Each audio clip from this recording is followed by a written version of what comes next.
Good day, everyone. I am Virgilio Umresorella Jr. So today we're going to talk all about inflation as arbitrary tax.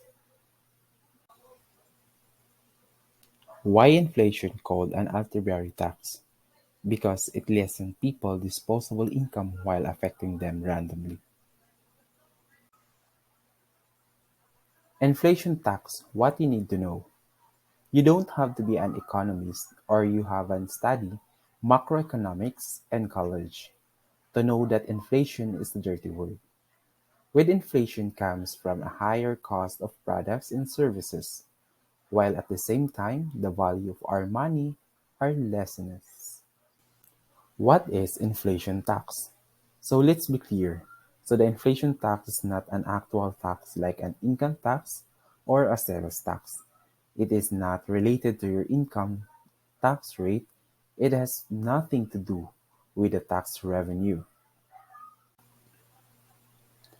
How does inflation act as a tax? Inflation operates like a tax when a redistribution results in a good service being transferred to the government and from the people. So let's for example, a high inflation rates decrease the purchasing power of money when the people discourage them from holding the money. The rate of inflation is also the rate of inflation tax. The inflation tax is unseen. And that's why it is so complicated and tricky for some people navigated and planned for. The inflation tax is a penalty on the cash you hold as the rate of inflation raises. As inflation raises, cash becomes less valuable. How does inflation tax work? While the inflation tax varies from year to year, you can be sure that it will hit you to some degree. And the more cash and liquid asset you have, the harder it will hit you. It is always best to have a financial planner and investment advisor guide you in diversifying your investment to reduce your inflation tax. But if you want to have a real control over your retirement plans and investment, it is essential to understand how inflation works. Why printing of money is a hidden tax?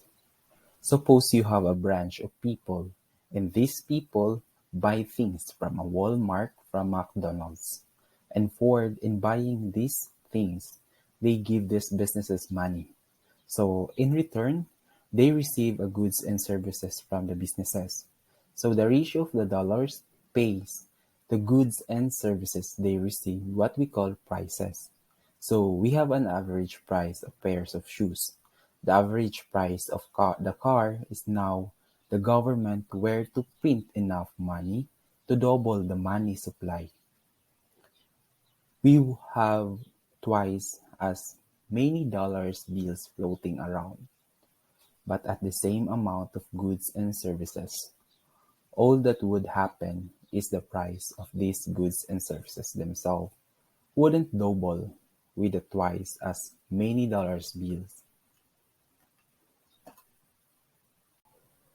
Does raising taxes reduce inflation? So in fact, the output effect in the supply side model may be so large that is the rate of inflation falls. So let's for example, traditional models in contrast is always show a cat increasing in inflation. So in short, supply side agreement is lower taxes, a higher productivity, and there's a possibly lower inflation.